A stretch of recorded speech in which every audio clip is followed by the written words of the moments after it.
Hello and welcome to the video lecture on carbonyl chemistry, chemistry general CC4 or GE4.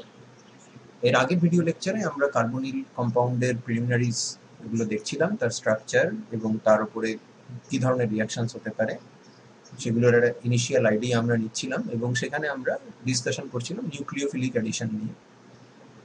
Nucleophilic addition different কার্বনিলসের ক্ষেত্রে different রেটে proceed করে এবং তার উপরে আমরা দেখছিলাম যে দুটো ফ্যাক্টর খুব ইম্পর্ট্যান্ট। একটা আমরা অলরেডি আলোচনা করেছি, সেটা হচ্ছে নিউক্লিওফাইল যদি কার্বনিল কার্বনে অ্যাপ্রোচ করার সময় হিন্ড্রেন্সের মুখে পড়ে, স্টেরিক হিন্ড্রেন্সের মুখে পড়ে, তাহলে নিউক্লিওফিলিক অ্যাডিশনটা ডিসফেভার্ড হয়ে যায়।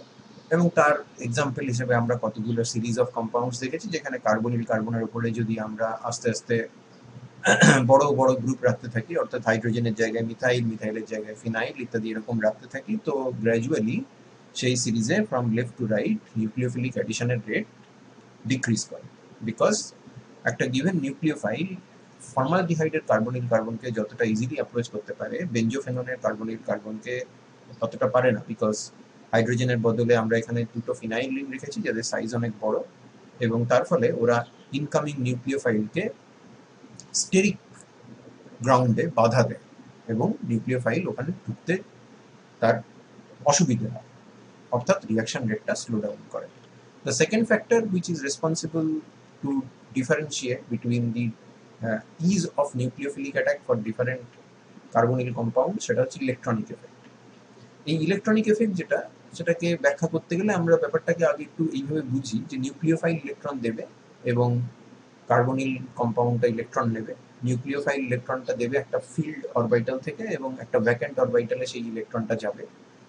এই কার্বনিল কার্বনটার গ্রাউন্ড স্টেটে যদি আমরা রেজোন্যান্স স্ট্রাকচার দেখি তাহলে দেখবো যে আমরা একটা রেজোন্যান্স স্ট্রাকচার আঁকতে পারি, ক্যানোনিক্যাল আঁকতে পারি, যেখানে কার্বনটার মাথায় প্লাস চার্জ আঁকা যায়, হুইচ মিনস যে এই কার্বনটা electrophilic, by nature intrinsically electrophilic. But depending upon the presence of this two substituents এর ইলেকট্রোফিলিসিটি কিছু কম আবার কিছু বেশিও হতে পারে। যদি এই গ্রুপগুলো ইলেকট্রন রিলিজিং গ্রুপ হয় তাহলে এই কার্বনের উপরে যে ডেল প্লাস চার্জ আছে সেটা কিছুটা কম হবে, তার কারণ ইলেকট্রন রিলিজিং গ্রুপেরা নিজেদের ইলেকট্রন ডেন্সিটি এই কার্বনের সাথে শেয়ার করবে এবং অবভিয়াসলি তাহলে এই কার্বনের ইলেকট্রোফিলিসিটি কম্প্রোমাইজড হবে। এবং অবভিয়াসলি নিউক্লিওফাইল সেই ধরনের কার্বনিল কার্বনে অতটা অ্যাটাক করতে চাইবে না, কারণ নিউক্লিওফাইল যেহেতু ইলেকট্রন ডোনেশনের জন্য ব্যস্ত, যে কার্বনের উপরে ডেল প্লাস চার্জ যত বেশি ও সেটাকে তত বেশি অ্যাটাক করতে চায়। আবার উল্টো দিক থেকে আর যদি ইলেকট্রন উইথড্রয়িং গ্রুপ হয় তাহলে এই কার্বনের উপরে ইলেকট্রন ডেন্সিটি সাপ্লাই করা তো দূরের কথা, এই কার্বন থেকে ইলেকট্রন ডেন্সিটি তারা টেনে নিতে চাইবে, which means there will be bigger electron deficiency on this carbon, and therefore nucleophile একে অ্যাটাক করার জন্য বেশি করে উৎসাহী হবে এবং এই রিয়াকশনগুলো ফাস্টার হবে। তো দেখা যাক কয়েকগুলো এক্সাম্পল দিয়ে আমরা এটাকে ব্যাখ্যা করতে পারি কিনা। This formaldehyde is found to be more reactive than acetaldehyde. Steric গ্রাউন্ডে তো বটেই, কারণ হাইড্রোজেনের থেকে মিথাইলের সাইজ বড়, নিউক্লিওফাইলকে বাধা দেয় বেশি মিথাইলটা। But at the same time মিথাইলের একটা প্লাস আই এফেক্ট আছে, যেটা সিগমা বন্ডের থ্রু দিয়ে এই কার্বনিল কার্বনকে ইলেকট্রন ডেন্সিটি সাপ্লাই করতে পারে, যেটা হাইড্রোজেন পারে না। অর্থাৎ ফর্মালডিহাইডের কার্বনিল কার্বনের মাথায় ডেল প্লাস চার্জের ডেন্সিটি অ্যাসিটালডিহাইডের কার্বনিল কার্বনের মাথায় ডেল প্লাস চার্জ ডেন্সিটির থেকে বেশি, which means nucleophile will be on electronic grounds as well as in steric grounds এই কার্বনিল কার্বনকে অ্যাটাক করতে বেশি চাইবে। আবার acetaldehyde is found to be more reactive than benzaldehyde।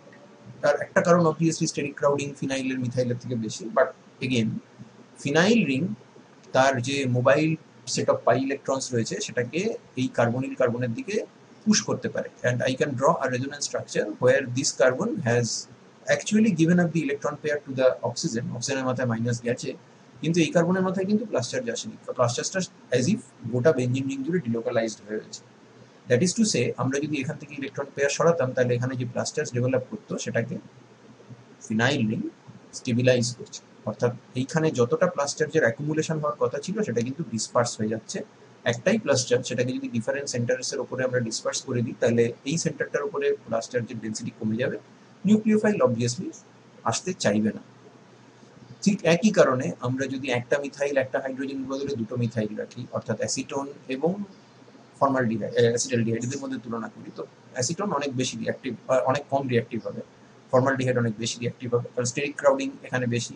আবার এখানে একটা ইলেকট্রন রিলিজিং মিথাইল আছে, এখানে দুটো ইলেকট্রন রিলিজিং মিথাইল আছে, দুটো প্লাস আই এফেক্ট কাজ করবে, তো ওই একই কারণে আমরা এটাও বলতে পারি। Similarly, acetaldehyde is found to be more reactive than this alpha beta unsaturated ketone because এটা অনেকটা বেঞ্জল ডিহাইডের সিচুয়েশনের মতো। এই কার্বনিল ইলেকট্রন টানছে, কার্বনিল অক্সিজেন, কিন্তু প্লাস চার্জ এখানে কনফাইন্ড নয়, কারণ প্লাস চার্জ দুটো সেন্টারের উপরে ছড়িয়ে যাচ্ছে, এই সেন্টারটা আর এই সেন্টারটা। সো প্লাস চার্জ যদি ডিলোকালাইজড হয় তাহলে নিউক্লিওফাইলের এখানে অ্যাটাক করার ক্ষমতা খানিকটা কমে যাবে। What happens if I add electron withdrawing groups? CH3 এর বদলে যদি CCl3 থাকে বা CF3 থাকে, তো ক্লোরিন ফ্লোরিন এরা সব হাইলি ইলেকট্রোনেগেটিভ, সেই জন্য CCl3 CF3 এরা প্লাস আই এফেক্ট তো দেখাই না, উল্টে মাইনাস আই এফেক্ট দেখায়। এই মাইনাস আই এফেক্ট দেখানোর জন্য এইখানে যে প্লাস চার্জের ডেন্সিটি বা এইখানে যে প্লাস চার্জের ডেন্সিটি সেটা নর্মাল কার্বনিলের তুলনায় অনেকটা বেশি। তার কারণ ইলেকট্রন ডেন্সিটি তো সাপ্লাই করছেই না এদিকে, উল্টে এই দিক থেকে ইলেকট্রন ডেন্সিটিকে টেনে নিচ্ছে। অ্যাজ এ রেজাল্ট নিউক্লিওফাইল দেখবে যে এই জায়গাতে বা এই জায়গাতে প্রচুর পরিমাণে প্লাস চার্জের ডেন্সিটি আছে এবং ও খুব উৎসাহ ভরে ওখানে অ্যাটাক করবে। As a result this compounds will be more reactive than their corresponding counterparts, যেখানে এই ধরনের ইলেকট্রন উইথড্রয়িং গ্রুপের পরিবর্তে আমরা ইলেকট্রন রিলিজিং গ্রুপ রেখেছি। কাজেই তোমাকে যদি এরকম পেয়ার ওয়াইজ কম্প্যারিজন করতে দেয়, তাহলে তোমাকে steric factor as well as electronic factor, এই দুটো ফ্যাক্টরকেই কিন্তু একটু আলোচনার মধ্যে নিয়ে এসে ব্যাখ্যা করতে হবে। এবার একটা দুটো এক্সাম্পল দেখা যাক। আমাদের সিলেবাসে যে কটা এক্সাম্পল আছে আমরা মোস্টলি সেগুলোই দেখব। প্রথমটা হচ্ছে ফর্মেশন অফ সায়ানোহাইড্রিন। সায়ানোহাইড্রিন হচ্ছে সায়ানাইডের অ্যাডিশন, বেসিক্যালি HCN এর অ্যাডিশন। হাইড্রোজেনটা যাবে অক্সিজেনের উপরে আর সায়ানাইডটা যাবে কার্বনের উপরে। এটা মনে রাখা খুব সোজা। HCN এর হাইড্রোজেন হচ্ছে H+, সায়ানাইড হচ্ছে Cn-, কার্বনিলের কার্বন হচ্ছে প্লাস, অক্সিজেন হচ্ছে মাইনাস, তো কমপ্লিমেন্টারি রিঅ্যাক্টিভিটি দেখাবে। এটা HCN-টা ডিরেক্টলি অ্যাড করা হয় না, যেটা করা হয় সেটা হচ্ছে সোডিয়াম সায়ানাইড অ্যাড করা হয়, তার মধ্যে drop wise sulphuric acid add করা হয় ইন অ্যাকুয়াস মিডিয়াম, এবং সায়ানোহাইড্রিনটা তৈরি হয় যেখানে অক্সিজেনের উপরে হাইড্রোজেন এবং কার্বনের উপরে সিএনটা গেছে। তো কিভাবে হচ্ছে ব্যাপারটা আমরা মেকানিজমটা একটু দেখার চেষ্টা করি। সায়ানাইডের কার্বনের উপরে যে নেগেটিভ চার্জ আছে সেটা এই কার্বনিল কার্বনকে অ্যাটাক করলো। এটা মাল্টিস্টেপ রিয়াকশন, মাল্টিস্টেপ রিয়াকশনের this is the slow step. So this is what basically controls the whole overall rate of the reaction. তাই যে সায়ানাইড কত তাড়াতাড়ি কার্বনিলের উপর অ্যাটাক করছে সেটাই কিন্তু ওভারঅল রেটটাকে কন্ট্রোল করবে। Once the nucleophilic addition is done, আমাদের হাতে একটা অ্যালকক্সাইড এসছে, এই অ্যালকক্সাইডে অক্সিজেনের মাথায় নেগেটিভ চার্জ আছে, সেটা আমরা বাইরে থেকে যে সালফিউরিক অ্যাসিড দিচ্ছি, সালফিউরিক অ্যাসিড H2O সঙ্গে যখন থাকবে তখন H2SO4 ফর্মে থাকবে না, H3O+ তৈরি করবে, সেই H3O+ থেকে প্রোটনেট করবে এবং সায়ানোহাইড্রিন তৈরি হবে, ওয়াটার মিডিয়ামে রিজেনারেট করবে। সো আমরা এই জিনিসটাকে বলতে পারি এই সায়ানোহাইড্রিনকে যদি ডিপ্রোটনেট করা যায় তাহলে এই জিনিসটা তৈরি হয়। তাহলে সায়ানোহাইড্রিন যদি অ্যাসিড হিসেবে কাজ করে, সেরকম স্ট্রং বেস যদি দেওয়া যায় তাহলে সায়ানোহাইড্রিন অ্যাসিড হিসেবে কাজ করতে পারে। তো একে একে এ যদি প্রোটন ছেড়ে দেয় তাহলে এই কম্পাউন্ডটা তৈরি হবে, সেই জন্য আমরা এটাকে বলতে পারি কনজুগেট বেস অফ সায়ানোহাইড্রিন। এখন এই অ্যালকক্সাইড যেটা সেটার is more basic compare to the cyanide, কারণ এখানে নাইট্রোজেনের সঙ্গে 3টে বন্ড থাকার কারণে স্ট্রং ইলেকট্রন উইথড্রয়িং এফেক্ট কাজ করছে এবং কার্বনের মাথার উপর নেগেটিভ চার্জ ডেন্সিটি কিছুটা কমে গেছে, তার ফলে অ্যালকক্সাইডটা মোর বেসিক, তার ফলে অ্যাসিড যখন আসছে তখন এইটাই প্রেফারেন্সিয়ালি প্রোটনেটেড হবে, এইটা কিন্তু প্রোটনেটেড হবে না। আচ্ছা, এই যদি প্রোটনেটেড হয়ে যেত তাহলে সমস্যা হতো, কারণ নিউক্লিওফিলিক অ্যাডিশনে আমাকে সায়ানাইডকে ফ্রি রাখতে হবে। HCN যদি তৈরি হয়ে যায় তখন সায়ানাইডের মাথায় নেগেটিভ আর থাকবে না, তার নিউক্লিওফিলিসিটি নষ্ট হয়ে যাবে। তো সেটা আমাদের এখানে প্রবলেম হচ্ছে না, তার কারণ এই যে অ্যালকক্সাইডটা তৈরি হয়েছে ওটাই মোর বেসিক, ওই প্রোটনটা খাবে এবং সায়ানোহাইড্রিন তৈরি হবে। সায়ানাইডকে HCN-কে ডিরেক্টলি অ্যাড করা হয় না, HCN-কে ডিরেক্টলি অ্যাড করা হয় না তার কারণ HCN এর অ্যাডিশনটা ভেরি ভেরি স্লো। তুমি যদি HCN ইন H2O দাও ভেরি স্লো, তার একটা কারণ অবভিয়াসলি যে সেটা হচ্ছে উইক অ্যাসিড, HCN-টা খুব উইক অ্যাসিড, তার ফলে অ্যাকুয়াস মিডিয়ামে সেটা খুব একটা ডিসোসিয়েট করে না, ফলে concentration of the cyanide is not very great. এবং এটাকে যদি আমার ইমপ্রুভ করতে হয় তাহলে মিডিয়াম আমাকে ক্যাটালিটিক সায়ানাইড বাইরে থেকে অ্যাড করতে হবে, অর্থাৎ HCnH2 এবং সেখানে যদি আমি একটা ক্যাটালিটিক অ্যালকালি বা এই ধরনের কিছু জিনিস অ্যাড করি যাতে HCN-টা খানিকটা হলেও ডিপ্রোটনেটেড হয়ে সায়ানাইড তৈরি হয়, তো সেই সায়ানাইডটা যখন রিয়াকশনটা করবে তখন যে অ্যালকক্সাইড তৈরি হবে সেটা আবার অটোমেটিক্যালি HCN-কে ডিপ্রোটনেট করে মিডিয়ামে সায়ানাইডকে রিজেনারেট করবে, যেটা আবার ফার্দার আরেকটা সাইকেল শুরু করতে পারে। তার মানে ক্যাটালিটিক অ্যালকালি দিয়ে HCN দিয়ে রিয়াকশনটা করতে পারে, আর তা না হলে সোডিয়াম সায়ানাইড দিয়ে H2SO4 দিয়ে H2O দিয়ে রিয়াকশনটা করতে পারে। তোমাদের লেভেলে HCnH2O দিয়ে লিখলে কেটে দেবে এরকম আমি বলছি না, কিন্তু অ্যাকচুয়ালি HCnH2O দিয়ে রিয়াকশন করা হয় না। আচ্ছা, সায়ানোহাইড্রিন তৈরি হলে এর সিনথেটিক ইউটিলিটি আছে, তুমি এটাকে হাইড্রোলিসিস করতে পারো। সায়ানাইডের হাইড্রোলিসিস করলে কার্বক্সিলিক অ্যাসিড হয়, অর্থাৎ আলফা হাইড্রোক্সি অ্যাসিড তৈরি করার একটা টেকনিক হিসেবে আমরা এটাকে ইউজ করতে পারি। এবার চলে এলো bisulphide addition product. Bisulphide addition product সেটা NaHCO3 অ্যাড হচ্ছে। এটা একটুখানি পিকিউলিয়ার ইন এ সেন্স যে অ্যাকচুয়ালি কোন জিনিসটা কোথায় অ্যাড হচ্ছে এটা বোঝাটা একটু মুশকিল। NaHCO3 যে হাইড্রোজেনটা আছে সেটা অক্সিজেনের উপরে যাবে, আর SO3Na এই পার্টটা বেসিক্যালি যাবে হচ্ছে কার্বনের উপরে। NaHCO3 নিউক্লিওফাইলটা এক্স্যাক্টলি কি সেটা বুঝতে গেলে এর চেহারাটাকে একটু ডালপালা ছড়িয়ে আঁকতে হবে। এটা সল্ট, একটা সোডিয়াম সল্ট, সোডিয়াম প্লাস আর HSO3 মাইনাস, বাইসালফাইড। বাইসালফাইডে অনেকগুলো নিউক্লিওফিলিক সাইট আছে, O মাইনাস আছে, OH আছে এবং সালফার আছে, প্রত্যেকের উপরে লোন পেয়ার আছে। কিন্তু সালফার যেহেতু মোর পোলারাইজেবল, তার সাইজ বড়, তার ফলে তার ইলেকট্রন ডেন্সিটিটা ফ্লাফি, অর্থাৎ বাইরে বিস্তৃত আকারে থাকে, ডিসপার্সড অবস্থায় থাকে, এবং যেহেতু লেস ইলেকট্রোনেগেটিভ দ্যান অক্সিজেন, তাই সে বেটার ইলেকট্রন ডোনেট করতে পারে, and it is the sulphur which is the nucleophilic site here. তো প্রথমে যেরকম সায়ানাইডের কার্বন এখানে অ্যাটাক করেছিল, সেরকম এখানেও বাইসালফাইডের সালফার ইউনিটটা এখানে অ্যাটাক করলো, করে ও মাইনাস হলো। ও মাইনাস হওয়ার পরে এই সালফারের উপরে যে OH আছে এখান থেকে একটা প্রোটন ট্রান্সফার হয়ে এটা হয়ে যাবে SO3Na, আর এটা হয়ে যাবে OH। সালফার কিন্তু খেয়াল করে দেখো নিজের অক্টেট এক্সপ্যান্ড করতে পারে, যেটা সে এখানে করেছে, কারণ আমরা এখানে 1 2 3 4 5 6টা বন্ড দেখতে পাচ্ছি। থার্ড পিরিয়ড এলিমেন্ট হিসেবে সালফার নিজের অক্টেট এক্সপ্যান্ড করতেই পারে, সেটা নিয়ে আমাদের কোনো এটা নিয়ে আপত্তি করার কিছু নেই। কিন্তু এটা যদি আমাদের কার্বন, অক্সিজেন, নাইট্রোজেন এদের ক্ষেত্রে আমরা দেখি যে 10টা ইলেকট্রন হয়ে যাচ্ছে বা 12টা ইলেকট্রন হয়ে যাচ্ছে, সেটা আমাদেরকে বুঝতে হবে যে সেটা অ্যাকচুয়ালি হবে না। এটা বাইসালফাইড এডিশন না হয়ে এটা অ্যাকচুয়ালি সালফাইড আয়ন নিউক্লিওফাইল হিসেবে কাজ করতে পারে। ইভেনচুয়ালি প্রোটন ট্রান্সফার হবে ওয়াটার থেকে, এবং তুমি যে অ্যাডাক্টটা পাবে সেটাকে আমরা বলে থাকি বাইসালফাইড অ্যাডাক্ট। এবং এই বাইসালফাইড অ্যাডাক্ট অ্যাকচুয়ালি জিনিসটা একটা সল্ট, সলিউবল ইন ওয়াটার, কিন্তু যখন সলিউশনটাকে কুল করা হয় তখন ক্রিস্টাল ফর্মে সেপারেশন হয়ে যায়। এটা ডাইলিউট অ্যাসিড কিংবা বেস দিলে এটাকে আমরা খুলে ফেলতে পারি, আবার কার্বনিল মুক্ত হয়ে যায় এবং বাইসালফাইড মিডিয়ামে বেরিয়ে আসে। এক্ষেত্রে একটা কথা এখানে বলে রাখি যে HCNA যে সায়ানোহাইড্রিন তৈরি হয়েছে, এর মধ্যে যদি তুমি বেস দাও, সাপোজ একটা HO মাইনাস দাও, তাহলে যেটা আমরা বলছিলাম যে এ অ্যাসিড হিসেবে কাজ করতে পারে, এ কিন্তু এই প্রোটনটা খাবে, খেয়ে এখানে মাইনাস চার্জ তৈরি করবে, এই মাইনাস চার্জ যেখানে পুশ করবে সায়ানাইড বেরিয়ে যাবে, এবং সেক্ষেত্রে আমরা অবভিয়াসলি যেখান থেকে এসেছিলাম সেই কার্বনিলে ফিরে যেতে পারি। অর্থাৎ সায়ানোহাইড্রিন ফর্মেশনও কিন্তু আন্ডার বেসিক কন্ডিশন সেটা সায়ানোহাইড্রিন থেকে কার্বনিলকে রিজেনারেট করা সম্ভব। ঠিক তেমনই অ্যাসিড কিংবা বেসের প্রেজেন্সে আমরা বাইসালফাইড অ্যাডিশন প্রোডাক্ট, এটা বাইসালফাইড অ্যাডাক্ট বলা হয়, তার থেকে আমরা কার্বনিলকে মুক্ত করতে পারি। যেমন এটা এটা এটা ইনফ্যাক্ট একটা খুব ভালো technique two purify those compounds, যে সমস্ত কার্বনিল কম্পাউন্ডরা বাইসালফাইড অ্যাডাক্ট তৈরি করে। যেমন ধরো বেঞ্জালডিহাইড তৈরি করা হয়েছে, এবার বেঞ্জালডিহাইড তৈরি করা হয়েছে কোনো একটা মেথডে, কিন্তু সেই বেঞ্জালডিহাইডের মধ্যে তার স্টার্টিং মেটেরিয়াল বা কোনো সাইড প্রোডাক্ট ইম্পিউরিটি হিসেবে রয়ে গেছে, কিন্তু সেগুলোর মধ্যে অ্যালডিহাইড গ্রুপ নেই। এবার ওই যে ইম্পিউরিটিগুলো, সেগুলোর থেকে আমাকে বেঞ্জালডিহাইডকে সেপারেট করতে হবে।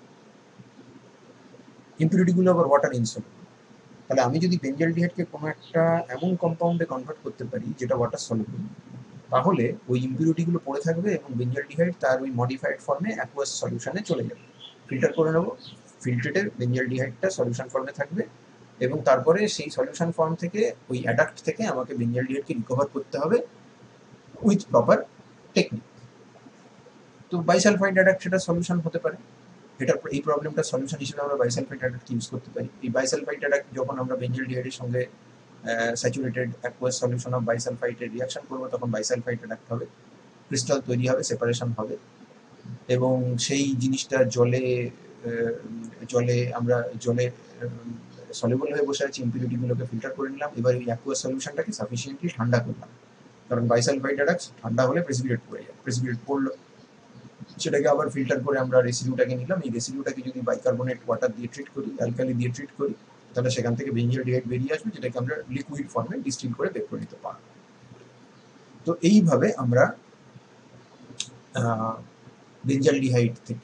বেঞ্জালডিহাইডকে পিউরিফাই করতে পারি। এই ধরনের কোনো একটা মিক্সচার অফ কম্পাউন্ড থেকে কোনো অ্যালডিহাইডকে বা কিটোনকে যদি সেপারেট করতে হয়, যেখানে সে একটা অন্য কোনো কম্পোনেন্টের সাথে মিশে আছে যেটা ওয়াটার ইনসলুবল, তাহলে সেটাও আমরা এর থ্রু দিয়ে করতে পারি। আচ্ছা, এবার যেটা আছে সেটা হচ্ছে নাইট্রোজেন বেস নিউক্লিওফাইল।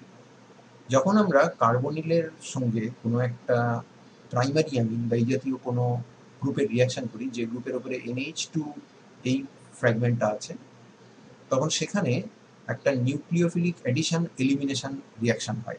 বেসিক্যালি প্রথমে যেটা হয় সেটা হলো, এই যদি আমরা প্রাইমারি অ্যামিন নিই, এই RNH2 RNH পার্টটা কার্বনে যোগ হয়ে যায় আর একটা হাইড্রোজেন চলে যায় অক্সিজেনের উপরে।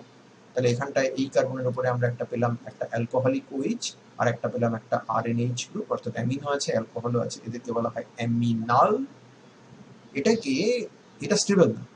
যে কন্ডিশনে এটা করা হয় সেটা হচ্ছে মাইল্ডলি অ্যাসিডিক পিএইচ। এই মাইল্ডলি অ্যাসিডিক পিএইচে এইখান থেকে এইচ আর এখান থেকে OH পুরোটা বেরিয়ে গিয়ে ওয়াটার বেরিয়ে যায় এবং কার্বন আর নাইট্রোজেনের মাঝখানে ডাবল বন্ড তৈরি হয়। তার মানে শুরু করেছিলাম C ডাবল বন্ডেড O দিয়ে, শেষ করলাম C ডাবল বন্ডেড L দিয়ে। একে বলা হয় কার্বনিল, একে বলা হয় ইমিন। কার্বনিলের অক্সিজেনটা আমার যে ইনকামিং নিউক্লিওফাইল RNH2 তার এই নাইট্রোজেনের উপরে থাকা দুটো হাইড্রোজেনকে টেনে নিয়ে জল ফর্মে বেরিয়ে গেল, আর কার্বনের সঙ্গে এই RN এই পার্টটা ডাবল বন্ড তৈরি করে। অতএব ইমিন আমরা এইভাবে তৈরি করতে পারি। যদি ইমিনটা R is not equal to H হয়, তাহলে মানে R যদি H না হয়, তাহলে তাকে আমরা অ্যাজোমিথাইন বলি, অনেক সময় শিফ বেস বলি, কারণ এটা হুগো শিফের করা রিয়াকশন। এক্সাম্পল, বেঞ্জালডিহাইডের সাথে মাইল্ডলি অ্যাসিডিক পিএইচে মিথাইল অ্যামিনের রিয়াকশন, জল বেরিয়ে যাবে, তাহলে এখানে তৈরি হবে ডাবল বন্ডেড NMe। এখানে একটা স্টিরিওকেমিস্ট্রি গল্প আছে। মিথাইলটা হাইড্রোজেনের সঙ্গে একই দিকে থাকতে পারে, আবার মিথাইলটা ফিনাইলের সঙ্গেও একই দিকে থাকতে পারে, যদি আমি মিথাইলটাকে এই দিকে আঁকা চুজ করি তবে। তো এই যে মিথাইল আর ফিনাইল একই দিকে, এটাকে আমরা বলবো সিন আইসোমার। মিথাইল আর ফিনাইল উল্টো দিকে যেটা অ্যাকচুয়ালি আঁকা আছে সেটাকে আমরা বলে থাকি অ্যান্টি আইসোমার। তবে আমরা স্টিরিওকেমিস্ট্রি নিয়ে খুব বেশি চিন্তিত নই। এখানে কি তৈরি হচ্ছে, মানে ফাংশনাল গ্রুপটা কি তৈরি হলো, সেটাই আমাদের বেশি দেখার বিষয়। যদি আমরা সেটাকে অ্যানিলিন নিয়ে রিয়াকশন করি, তাহলে এখানটাতে অবভিয়াসলি জল বেরোনোর পরে ডাবল বন্ডেড পিএইচ হবে, দুটো ফিনাইল একদিকে থাকলে সিন, দুটো ফিনাইল উল্টো দিকে থাকলে অ্যান্টি। এবার এইটা আমাদের প্র্যাকটিক্যাল পারপাসে কিন্তু এই যে অ্যামিনের রিয়াকশন ইমিন তৈরি, RNH2 প্রাইমারি অ্যামিনটা সিনথেটিক পারপাসে খুবই ইউজফুল, কিন্তু আমাদের যে ল্যাবরেটরি পারপাস, সেই ল্যাবরেটরি পারপাসে কিন্তু আরো বেশি ইউজফুল হচ্ছে অন্য কোনো অ্যামিন ডেরিভেটিভ। যেমন RNH2 বদলে যদি আমরা NH2OH নিই, যার নাম হচ্ছে হাইড্রক্সিল অ্যামিন, যদি আমরা PH NH নিই, ফিনাইল হাইড্রোজিন, আমরা NH2NH2 নিতে পারি, সেটা হচ্ছে হাইড্রোজিন। যদি আমরা NH2NH CONH2 নিই, এটার নাম হচ্ছে সেমি কার্বাজাইড। আর যদি আমরা ফিনাইল হাইড্রোজেনের বদলে এই ফিনাইল রিংয়ের 2 আর 4 নম্বর পজিশনে নাইট্রো সাবস্টিটিউটেড নিই, অর্থাৎ 2,4-ডাইনাইট্রোফিনাইল হাইড্রোজেন নিই, তাহলে যে রিয়েজেন্টটা তৈরি হয় সেটা হচ্ছে ব্র্যাডিস রিয়েজেন্ট, যেটা অ্যাকচুয়ালি তোমরা হাতে করে হয়তো প্র্যাকটিক্যাল করছো। কার্বনিল গ্রুপের আইডেন্টিফিকেশনের জন্য alcoholic solution of saturated solution of carbonyl কম্পাউন্ডের মধ্যে 2,4-ডাইনাইট্রোফিনাইল হাইড্রোজেন বা ব্র্যাডিস রিয়েজেন্টের অ্যালকোহলিক সলিউশন অ্যাড করে শেক টেক করলে রেড কিংবা ইয়েলো কিংবা অরেঞ্জ ক্রিস্টালাইন প্রেসিপিটেট পড়ে। সেইটা হচ্ছে এই ইমিন লিঙ্কেজটা। এখানে লজিকটা সেই একই রকম। তুমি এখান থেকে H2 কে বাদ দেবে, এখান থেকে অক্সিজেনকে বাদ দেবে, কার্বন আর নাইট্রোজেনের মধ্যে ডাবল বন্ড লাগিয়ে দেবে, আর নাইট্রোজেনের উপর যে ছিল সেটা থাকবে। তাহলে এখানে যেটা তৈরি হবে সেটা হচ্ছে অক্সিন। ফিনাইল হাইড্রোজেন দিয়ে তৈরি হবে যেটা, সেটা ফিনাইল হাইড্রাজোন। খেয়াল করো, এটা হাইড্রাজিন, আর অ্যাডিশন কম্পাউন্ডটা হচ্ছে ফিনাইল হাইড্রাজোন। অ্যাকচুয়ালি এটা একটা অ্যাডিশন এলিমিনেশনের থ্রু দিয়ে কন্ডেনসেশন, কারণ এখানে ওয়াটার স্মল মলিকুল এলিমিনেটেড হচ্ছে, তাই এদেরকে আমরা ওভারঅল বলতে পারি কন্ডেনসেশন। কিন্তু ফার্স্ট পার্টটা হচ্ছে অ্যাডিশন, RNH2 অ্যাড করলো, তারপরে এলিমিনেশন, ওয়াটার বেরিয়ে যাচ্ছে। তো অ্যাডিশন এলিমিনেশনের থ্রু দিয়ে কন্ডেনসেশন রিয়াকশন হচ্ছে। সেমি কার্বাইজাইড যখন অ্যাড হচ্ছে, সেমি কার্বাইজাইডে 3খানা নাইট্রোজেন আছে, তো 3খানা নাইট্রোজেনের কোনটাকে দিয়ে আমি এই কার্বনিলের উপর অ্যাটাক করিয়ে ডাবল বন্ড ডেল্টা করবো। দেখো খেয়াল করে, এই নাইট্রোজেন আর এই নাইট্রোজেন একই রকম, কারণ তারা দুজনেই এই কার্বনিলের সাথে কনজুগেটেড অবস্থায় রয়েছে। তুমি রেজোনেন্স আঁকলে এখানে নাইট্রোজেনের লোন পেয়ারকে ডিলোকালাইজ করে দিতে পারো। এই নাইট্রোজেনের লোন পেয়ার কিন্তু ডিলোকালাইজ নয়, অর্থাৎ বেশি অ্যাভেলেবল ফর ডোনেশন, এবং এই নাইট্রোজেনটাই অ্যাকচুয়ালি নিউক্লিওফিলিক সাইট। অতএব যখন আমরা সেমি কার্বাইজাইডের সাথে কন্ডেনসেশন প্রোডাক্টটা আঁকবো, তখন H2টা আমরা এইখান থেকে বার করবো এবং ডাবল বন্ড তৈরি হবে এই নাইট্রোজেনের সঙ্গে। বাকি পার্টে NHCONH2 যা ছিল তাই থাকবে। এটাকে বলা হয় সেমি কার্বাইজন। আর যদি ব্ল্যাডিস রিয়েজেন্ট ইউজ করি, তাহলে তৈরি হবে 2,4-ডাইনাইট্রোফিনাইল হাইড্রোজেন, যেগুলো সুন্দর ক্রিস্টালাইন প্রেসিপিটেট হিসেবে আসে। এখানে আমরা যেমন সেমি কার্বাইজাইডের ক্ষেত্রে বললাম, সেরকম এখানে আরেকটা কথা উঠতে পারে যে হাইড্রক্সিলামিন যখন ইউজ করছে তখন অক্সিজেনেও নিউক্লিওফিলিসিটি শো করতে পারে। এই কেন নিউক্লিওফাইল হিসেবে কাজ করছে না, নাইট্রোজেন কেন করছে? কারণ নাইট্রোজেন লেস ইলেকট্রোনেগেটিভ, যে কারণে সালফার লেস ইলেকট্রোনেগেটিভ হওয়ার জন্য তুমি বলেছিলে যে এখানে অক্সিজেন থাকা সত্ত্বেও সালফার দিয়ে অ্যাটাক করছে। একই লজিকে নাইট্রোজেন থ্রু দিয়ে অ্যাটাক করবে। এখানে দুটো নাইট্রোজেন আছে, তাহলে কোন নাইট্রোজেনটা করবে? খুব সিম্পল, এই নাইট্রোজেনটা ফিনাইল রিংয়ের সঙ্গে আছে, তার মানে কনজুগেশনে আছে, কারণ ফিনাইল রিংয়ের উপর নাইট্রোজেন থাকলে সেটা এরকমভাবে ডিলোকালাইজেশনে পার্টিসিপেট করতে পারে।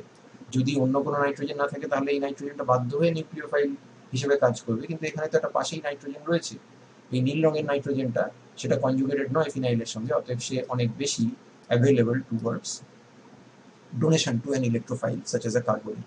সেমিকার্বাজাইট তো আমরা অলরেডি আগেই বললাম। এই ধরনের কম্পাউন্ডগুলো যেখানে এই ধরনের একটা জেড লিঙ্কেজ আছে, এই জেডের উপর খেয়াল করে দেখো, এখানে এখানে এখানে এখানে সর্বত্র আমরা লোন পেয়ার আছে, আমরা আঁকিনি কিন্তু আছে, তাহলে তাদের জন্য আমরা একটা রেজোনেন্স স্টেবিলাইজেশন এক্সপেক্ট করতে পারি, যেখানে জেড থেকে লোন পেয়ারটা ডিলোকালাইজড হয়ে কার্বনের উপরে এসছে। অতএব এই যে কনডেনসেশন প্রোডাক্ট বা অ্যাডিশন এলিমিনেশন প্রোডাক্ট, যেগুলোকে অনেক সময় ক্যাজুয়ালি অ্যাডিশন প্রোডাক্টও বলা হয়ে থাকে, সেটা কিন্তু রেজোনেন্স স্টেবিলাইজড। আচ্ছা, তার মানে এই জিনিসটাকে আমরা আরেকবার একটা ছক করে এখানে দেখিয়েছি, এবং এটা অ্যাকচুয়ালি কিভাবে তৈরি হয় সেটাও একটা বলা হচ্ছে।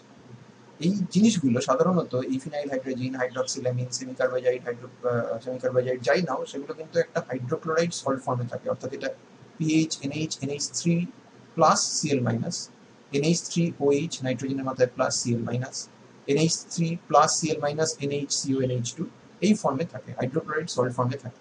এই ফর্মেই এদেরকে বাজারে বিক্রিও করা হয়, মার্কেটিংও করা হয়। তো এদের মধ্যে যদি আমরা সোডিয়াম অ্যাসিটেট, সোডিয়াম অ্যাসিটেট হচ্ছে একটা সল্ট। কার সল্ট? অ্যাসিটিক অ্যাসিড, যেটা হচ্ছে উইক অ্যাসিড, আর একটা হচ্ছে NaOH, যেটা হচ্ছে স্ট্রং বেস।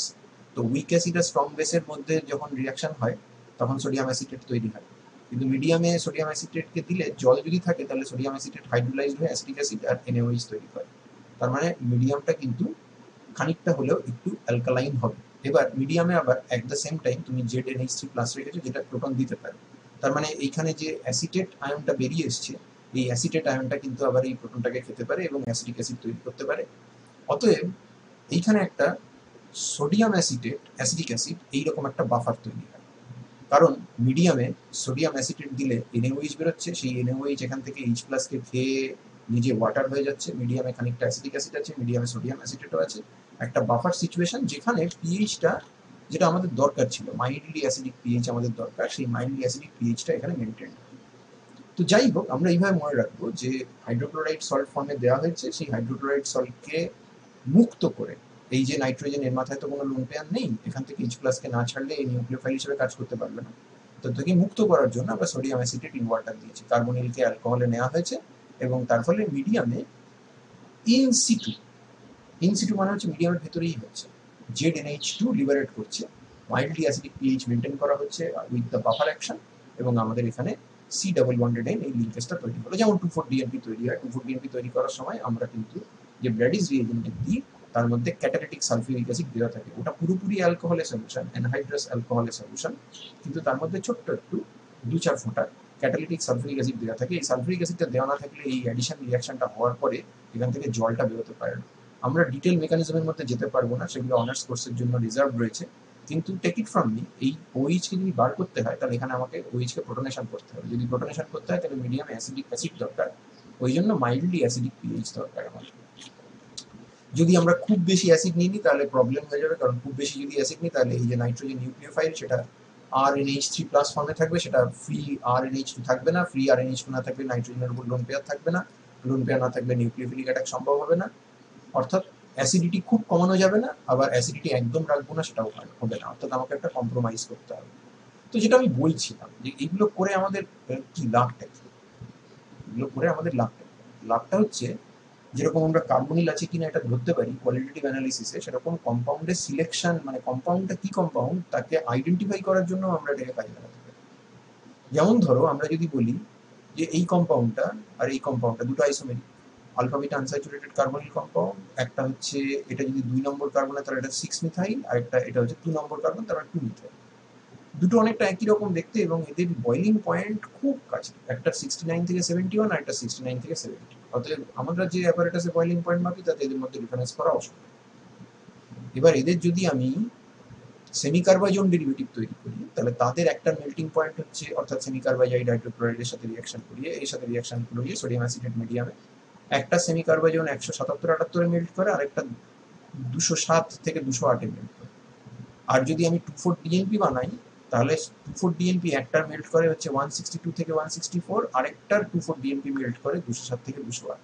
তার মানে এই দুটো ডেরিভেটিভের যে কোনো একটা ডেরিভেটিভ বানিয়ে সেই দুটো ডেরিভেটিভের মেল্টিং পয়েন্ট দেখলেই আমি বুঝতে পেরে যাব যে আমার কাছে কোন কম্পাউন্ডটা আছে। এগুলো লিটারেচারে লেখা আছে যে এই কম্পাউন্ডের সেমিকার্বজনের মেল্টিং পয়েন্ট 177, এটারই ডিএনপি ডেরিভেটিভ 207, ডিএনপি ডেরিভেটিভ 162, আর 2,4-DNP ডেরিভেটিভ এই কম্পাউন্ডের হচ্ছে 207, সেমিকার্বাজনও 207।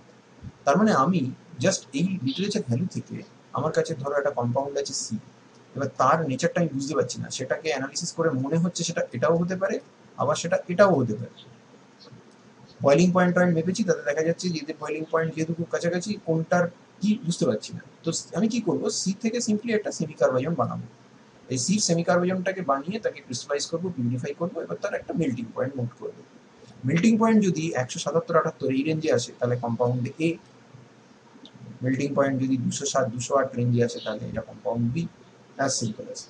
অর্থাৎ যখন আমরা দুটো কম্পাউন্ডের বয়েলিং পয়েন্ট দিয়ে বা মেল্টিং পয়েন্ট দিয়ে তাদের নিজেদের মেল্টিং বা বয়েলিং পয়েন্ট দিয়ে তাদেরকে আলাদা করতে পারছি না, তখন তাদের ডেরিভেটিভ বানিয়ে সেই ডেরিভেটিভ এমন উপযুক্ত ডেরিভেটিভ বানানো হলো যে ডেরিভেটিভের যাদেরকে সাসপেক্ট করা হচ্ছে, অর্থাৎ এটা এ না বি, এর ডেরিভেটিভ আর বির একই রকম ডেরিভেটিভ, তাদের ওয়াইডলি ডিফারেন্ট মেল্টিং পয়েন্ট, তাহলে সেইখানে আমাদের যে স্যাম্পেলটা দিয়েছে, যেটাকে আইডেন্টিফাই করতে বলেছে যে সিটা এ নাকি সিটা বি, সেটা আইডেন্টিফাই করো, তাহলে সেই সি এর ওই ডেরিভেটিভটা বানাবো, বানিয়ে লিটারেচার ভ্যালুর সাথে ডেরিভেটিভের মেল্টিং পয়েন্ট কম্পেয়ার করে আমরা একটা ডিসিশনে আসতে পারি যে আমাদেরকে সি বলে যেটা দেওয়া হয়েছে সেটা কি অ্যাকচুয়ালি এই কম্পাউন্ডটা নাকি এই কম্পাউন্ডটা। তার ফলে কেবলমাত্র যে কার্বনিল আছে কিনা এটা শনাক্তকরণের ব্যবহার করা হয় তাও নয়, আমরা এটাকে কম্পাউন্ডের আইডেন্টিফিকেশনে কাজে লাগাতে পারি। এবং এটা একটু higher organic chemistry course curriculum যেখানে আছে সেখানে এটা করা হয়। আননোন কম্পাউন্ড দিয়ে তাকে ক্যারেক্টারাইজেশন করতে বলা হয়, ইনক্লুডিং আইডেন্টিফিকেশন। আচ্ছা, ফাইনালি আজকের লেকচারের যেটা ফাইনাল বিষয় সেটা হচ্ছে অক্সিডেশন। এখানে দুটো জিনিসের অক্সিডেশন, দুটো জিনিস দিয়ে অক্সিডেশন আমাদেরকে পড়তে হবে। একটা হচ্ছে ফিলিং সলিউশন, একটা হচ্ছে টলেন্স সলিউশন বা Tollens reagent. Feelings solution feeling এর করা, টলেন্স রিএজেন্ট বার্নহার্ট টলেন্সের করা। টলেন্সের স্পেলিংটা কিন্তু খেয়াল করবে, ফিলিংসের অ্যাপোস্ট্রফি আর টলেন্সের অ্যাপোস্ট্রফি এক জায়গায় নয়। এনার নাম ছিল ফিলিং আর এনার নাম ছিল টলেন্স, তাই অ্যাপোস্ট্রফিটা জায়গা মতো ফেলতে হবে। টলেন্সের নামে বহু বইতে টলেনের পরে কমা দিয়ে অ্যাপোস্ট্রফি দিয়ে এস লেখা হয়, অ্যাজ ইফ ভদ্রলোকের নাম হচ্ছে টলেন, কিন্তু তা নয়, ভদ্রলোকের নাম হচ্ছে বার্নহার্ট টলেন্স। জিনিসটা কি সেটা বলছি, কিন্তু তার আগে এটা দেখো যে তুমি যদি একটা অ্যালডিহাইড নাও বা তার সাথে যদি একটা আলফা হাইড্রক্সি কিটোন নাও, তাহলে এই ধরনের ফিলিং কিংবা টলেন্স রিএজেন্টকে দিলে এরা সমস্ত হচ্ছে মাইল্ড অক্সিডাইজিং এজেন্ট। এরা এদেরকে অক্সিডাইজ করবে এবং অক্সিডাইজ করে এদের দুটোরই মোটামুটি অ্যালকালাইন সলিউশন থাকে। তার ফলে অ্যালডিহাইডের অক্সিডেশনের ফলে তৈরি হয় কার্বক্সিলিক অ্যাসিড, যেটা কার্বক্সিলেট সল্ট হিসেবে থাকে। আর আলফা হাইড্রক্সি কিটোনের অক্সিডেশনের ফলে তৈরি হয় 1,2-ডাইকিটোন। তার মানে এরা নিজেরা কিন্তু রিডিউস করে। এবার এদের যখন রিডাকশন হয় এদের রিমার্কেবল চেঞ্জ হয়। কি চেঞ্জ হয় তার জন্য জানতে হবে যে ফিলিংসটা কি জিনিস। ফিলিংসটা হচ্ছে বেসিক্যালি দুটো সলিউশনের মিক্সচার। এটা তোমাকে লিখতে দিতে পারে যে write down the composition of Fehling's solution, Fehling solution. তো দুটো সলিউশন, একটা হচ্ছে ফিলিং এ, একটা হচ্ছে ফিলিং বি। ফিলিং এটা হচ্ছে জাস্ট কিছুই না, কপার সালফেটের সলিউশন। এবং কপার সালফেট হচ্ছে তুতে কালার, একটা ডিপ ব্লু কালার থাকে যখন তুমি কপার সালফেটকে জলে সলিউবল করো। এবার সেটা অনেকটা এইরকম ব্লু কপার, তার এরকম দেখতে হবে। এবার তার সঙ্গে এই ফিলিংস এর ফিলিংস বিটা হচ্ছে পটাশিয়াম সোডিয়াম টার্টারেট, যেটাকে রচিরি সল্ট বলে, তার অ্যাকুয়াস সলিউশন। এবার এটাকে, এই রচিরি সল্টকে সোডিয়াম হাইড্রোক্সাইডে ডিজলভ করে রেখে দেওয়া হয়। ফিলিং এ ফিলিং বি এই দুটোকে যখন দরকার, যখন ফিলিং দিয়ে কাজ করবো, তখন এ আর বি সলিউশনকে মিশিয়ে ইকুয়াল ভাবে মিশিয়ে যে সলিউশনটা প্রস্তুত করা হয় সেটা হচ্ছে ফিলিং সলিউশন। এবং সেটা ইন্টেন্স ডিপ ব্লু কালার হয়, অর্থাৎ মিডিয়ামটা অ্যালকালাইন এবং সেখানে কপার 2 আছে। এবার কপার 2 নর্মালি কিন্তু হাইড্রোক্সাইডের প্রেজেন্সে সলিউশনে থাকতে চায় না, কপার হাইড্রোক্সাইড করে প্রেসিপিটেট পড়ে যেতে চায়। এবং কপার কিউপ্রিক হাইড্রোক্সাইড বা CuOH2 তার সলিবিলিটি প্রোডাক্ট খুব ছোট, অর্থাৎ সেটা সলিবিলিটি ভীষণ খারাপ, অর্থাৎ জলে সে একদমই সলিউশনে থাকতে চায় না। তার ফলে কি হয়, সে ঝপ করে প্রেসিপিটেট পড়ে যেতে চায় এবং সেইটাকে প্রিভেন্ট করার জন্য আমাদের এই কপারটাকে, এই যে টার্টারেট যে বস্তুটা দেওয়া হয়েছে, এটা টার্টারিক অ্যাসিডের সল্ট, সেইটা দিয়ে কপারকে একটা কিলেশন করে রাখা হয়। কিলেশন মানে হচ্ছে যেখানে আমরা একটা সাইক্লিক রিং টাইপ কম্পাউন্ড তৈরি করতে পেরেছি with using the ligand tartrate with the metal centre copper. এবং কপার এই অবস্থায় থাকলে তখন আসে হাইড্রোক্সাইডের সঙ্গে রিয়াকশন করে কপার হাইড্রোক্সাইডের প্রেসিপিটেট ফেলার ব্যাপারে খুব একটা আগ্রহী হয় না এবং সলিউশনে থেকে যায়। আচ্ছা, এটা গেল আমাদের ফেলিংস, তার মানে এর মধ্যে কপার টু আছে। যখন কপার টু আছে, এই কপার টু কিন্তু সেরকম রিডিউসিং এজেন্টের সামনে পড়লে, যেমন অ্যালডিহাইড কিংবা আলফা হাইড্রক্সিকিটোনের সামনে পড়লে কপার টু নিজে তাদেরকে অক্সিডাইজ করে এবং তাদের থেকে ইলেকট্রন নেয়, নিজে রিডিউসড হয়। রিডিউসড যখন হয় তখন কপার টু থেকে তৈরি হয় কপার ওয়ান, এবং সেটা একটা কিউপ্রাস অক্সাইড তৈরি করে, সিউ2 তৈরি করে, যেটা actually red in colour, actually থানিটের মতো রঙ, ব্রিক রেড ইন কালার। অর্থাৎ আমার স্যাম্পেলের মধ্যে যদি এই জিনিস থাকে, তাহলে আমি যদি তাকে ফিলিং দিয়ে ট্রিট করি, তাহলে এ তো নিজে কার্বক্সিলেট হবে, সেটা আমি কিছু বুঝতে পারবো না, কারণ এই সলিউশনই থেকে যাবে। কিন্তু এই যে ফিলিংসের যে ডিপ ব্লু কালার ছিল, সেটা কিন্তু ব্রিক রেড কালারে কনভার্টেড হবে। এটা অ্যাকচুয়ালি ব্রিক রেড হবে কিনা সেটা নির্ভর করে এটার কনসেন্ট্রেশন কত আছে। যদি এটার কনসেন্ট্রেশন খুব অল্প থাকে, তাহলে অল্প একটু সিউ2 তৈরি হবে এবং সেক্ষেত্রে নীল থেকে খানিকটা একটু গ্রিনিশ টিঞ্জ মতো আসবে। যদি এর কনসেন্ট্রেশন বাড়াও, তাহলে এটা আলটিমেটলি একটু অরেঞ্জ কালারের দিকে যেতে পারে।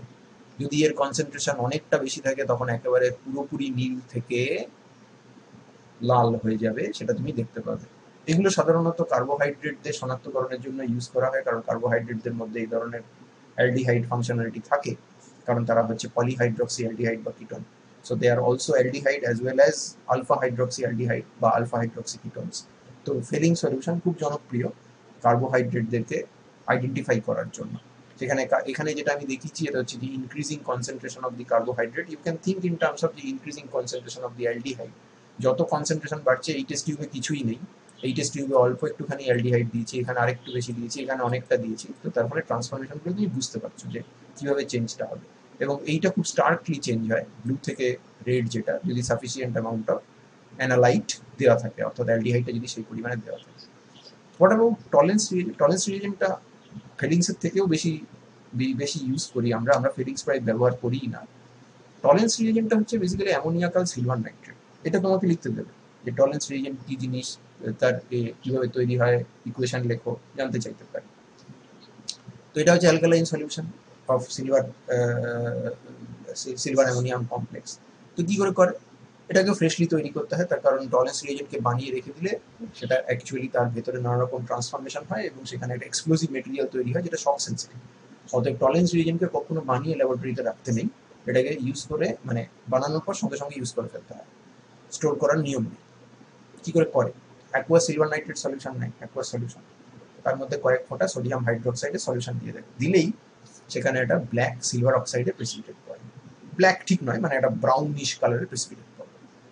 এই যে সিলভার অক্সাইডে প্রেসিপিটেট পড়লো, এখানে যেরকম কপারকে আমরা টার্টারেট দিয়ে সলিউবল করে রেখেছি ইন প্রেজেন্স অফ হাইড্রোক্সাইড, এখানে আমরা এটাকে সলিউবল করবো অ্যামোনিয়াম।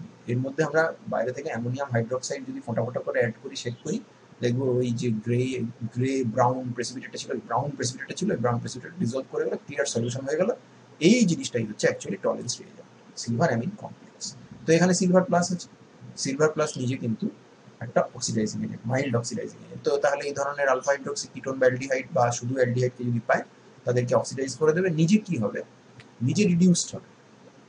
যখন নিজে রিডিউসড হলো, তখন মেটালিক সিলভারের প্রেসিপিটেট তৈরি করলো। এইটা হয় একটা ব্ল্যাক প্রেসিপিটেট আকারে আসবে, আর তা না হলে যদি ভালো কাজ হয়, তাহলে টেস্ট টিউবের গায়ে সিলভারের একটা আস্তরণ পড়তে দেখা যায়, একটা মেটালিক সিলভারের কোটিং তৈরি হয় এবং সেটাতে তুমি রিফ্লেকশন দেখতে পাবে।